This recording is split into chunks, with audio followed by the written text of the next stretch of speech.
मित्रों राम राम। मेरा भारत मेरी बात चैनल पर आपका स्वागत।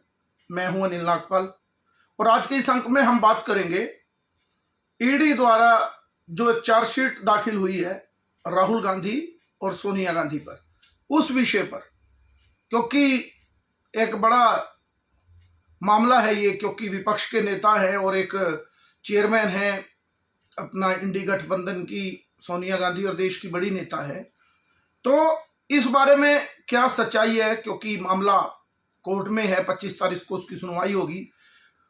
यह मामला 2012 में सुब्रमण्यम स्वामी लेकर आए थे और उन्होंने कोर्ट में इसकी करना पड़ा, क्योंकि ईडी ने पहले इसकी एक क्लोजर रिपोर्ट दे दी थी। तो उन्होंने हाई कोर्ट में गए और वहां पर कहा कि इस मामले में बड़ी लूट हुई है।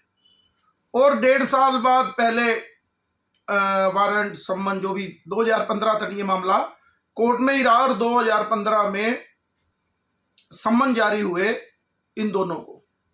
तो विषय ये है कि अब 10 साल बाद, क्योंकि ईडी भी इसकी जांच कर रही थी, सीबीआई भी है और इनकम टैक्स डिपार्टमेंट भी है, तो 10 साल लग गए इस मामले में। कोई और होता तो शायद ये बड़ा जल्दी हो जाता। और ये मामला कोई बहुत से, क्योंकि कांग्रेस आज इस पे आंदोलन भी कर रही है, सड़कों पर कार्यकर्ता उतर रहे हैं कि मोदी ने फंसा दिया, क्योंकि जिन सुब्रमण्यम स्वामी ने इस मामले में चार्जशीट दाखिल की वो कह रहे हैं कि नरेंद्र मोदी राहुल गांधी को बचाना चाहते हैं, वो इनकी गिरफ्तारी नहीं होना। वो उल्टा आरोप मोदी पर लगा रहे हैं। उन्होंने ट्वीट किया है कि नरेंद्र मोदी को भी सजा होनी चाहिए कि वो राहुल गांधी को बचा क्यों रहे हैं, क्योंकि बहुत से लोग आरोप लगाते हैं कि राहुल गांधी भाजपा के स्टार प्रचारक भी हैं इसलिए।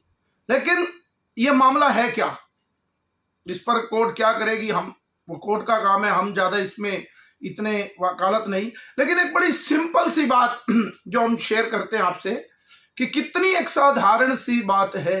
अब उस पर कोर्ट क्या संज्ञान लेगा, पहले भी लिया है, आगे भी क्या लेगा, और वो वकालत के कई क्लू होते हैं, बचने के और फंसाने के वो अलग विषय है। लेकिन हम जो सीधी सीधी साधारण बात करते हैं वो जानकारी हम लोगों को होनी चाहिए। हम तो सीधे साधे लोग हैं, हमें इतनी जानकारी नहीं, लेकिन जितनी है उस विषय पर। ये नेशनल हेराल्ड मामला है क्या। एक 1938 में नेहरू ने और कुछ साथियों ने मिलकर एक अखबार शुरू किया, नेशनल हेराल्ड के नाम से कंपनी थी। उसमें उर्दू में एक अखबार निकाला और हिंदी में जगजीवन और कौमी आवाज नाम की 2 अखबारें निकाली नेशनल हेराल्ड के उससे।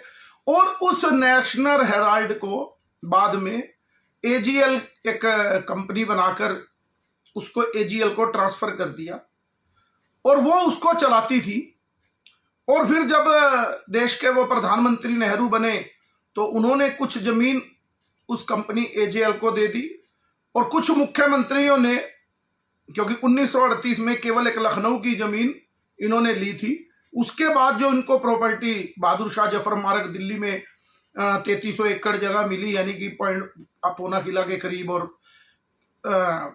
बांद्रा में, मुंबई में, चंडीगढ़ के पास पंचकुला हरियाणा में, तो कई जगह पर, क्योंकि कांग्रेस की सरकारें थी और ये नेशनल रोड को लगभग कांग्रेस का ही जमीन थी, तो करोड़ों खरबों की जमीन इनको मिलती गई और धीरे धीरे ये नेशनल हेराल्ड चलता रहा। और 2008 में एक बात आई कि नेशनल हेराल्ड जो इनकी एजीएल कंपनी है, नेशनल हेराल्ड तो अखबार का नाम है, उसको अखबार को बंद कर दिया। और जो क्यों बंद किया, क्योंकि जो इसके स्वामित्व वाली कंपनी थी जो इसको चला रही थी, एजेएल जो कंपनी थी, एडवाइटिंग जो भी उसका नाम पूरा है, तो उस कंपनी ने क्या किया कि अपना घाटा दिखा दिया और उसके बदले में कांग्रेस से लोन लिया। कांग्रेस को लगा कि अखबार तो बंद कर दिया, तो 90 करोड़ रुपए का घाटा उस कंपनी को हुआ, एजेएल को। और एजेएल का कंपनी का घाटा उतारने के लिए कांग्रेस पार्टी ने लोन दिया है। बड़े समझने की बात है, एजेएल को घाटा हुआ 90 करोड़ रुपए, उसका घाटा उतारने के लिए कांग्रेस पार्टी ने लोन दिया, जबकि क्लियर लिखा है, क्योंकि इनकम टैक्स से छूट मिलती है पर राष्ट्रीय कोई भी पार्टी और दल हो, उनको इनकम टैक्स से छूट होती है, जो दान उनको मिलता है चंदा। तो उन्होंने, और वो कोई भी पार्टी किसी को आगे चंदा नहीं दे सकती, लेकिन कांग्रेस ने लोन कर दिया एक कंपनी को, एजेएल को 90 लाख रुपए, 90 करोड़ रुपए, सॉरी 90 करोड़ रुपए, जो कि वो कर नहीं सकती, लेकिन उन्होंने कर दिया कि हमारा ये अखबार है और कांग्रेस पार्टी इसको उबारने के लिए लोन करती। लेकिन वो लोन उतारने के लिए एजेएल के पास पैसे नहीं है। तो 2010 में, देखिए कमाल की बात, 2008 में वो लोन कर रहे हैं, 2010 में एक चैरिटी करने के नाम पर कि हम चैरिटी करेंगे, लोगों की सेवा करेंगे, एक कंपनी बनाई, यंग इंडिया कंपनी। यानी कि एक कंपनी, उसमें क्या किया, कुछ लोगों के शेयर हैं, किसके, 38% सोनिया गांधी के, 38% राहुल गांधी के, सैम पित्रोदा के, जॉर्ज फर्नांडिस के, और जॉर्ज नहीं, ऑस्कर फर्नांडिस के, मोतीलाल वोरा, और एक सुमन दुबे जो पत्रकार थे और एडवाइजर थे उनके, राजीव गांधी के, यानी सोनिया परिवार के ही थे। ऑस्कर फर्नांडिस और मोतीलाल वोरा की डेथ हो गई, और मोतीलाल वोरा एजेएल कंपनी के चेयरमैन भी थे। तो कहने का मतलब, वो कंपनी आई, एक कंपनी बनाई, उन्होंने कहा कि आपके 90 करोड़ रुपए का कर्जा उतारना है तो हम आपको 50 लाख रुपए देते हैं। यानी यंग इंडिया कंपनी, यानी कि सोनिया राहुल की कंपनी ने 50 लाख रुपए दिए और उनका कर्जा उतारने के लिए, और वो पूरी की पूरी कंपनी यंग इंडिया के नाम कर ली, और कांग्रेस ने वो कर्जा भी माफ कर दिया। यानी 50 लाख रुपए में सोनिया एंड राहुल गांधी की ने पूरा जो नेशनल हेराल्ड अखबार छपती थी, जिसको 2012 में कहते हैं कि 2000 करोड़ की संपत्ति है, आज कहते हैं कि वो 5000 करोड़ रुपए की संपत्ति है, उस पर एक मुश्त कब्जा कर लिया। कितना साधारण सा केस है।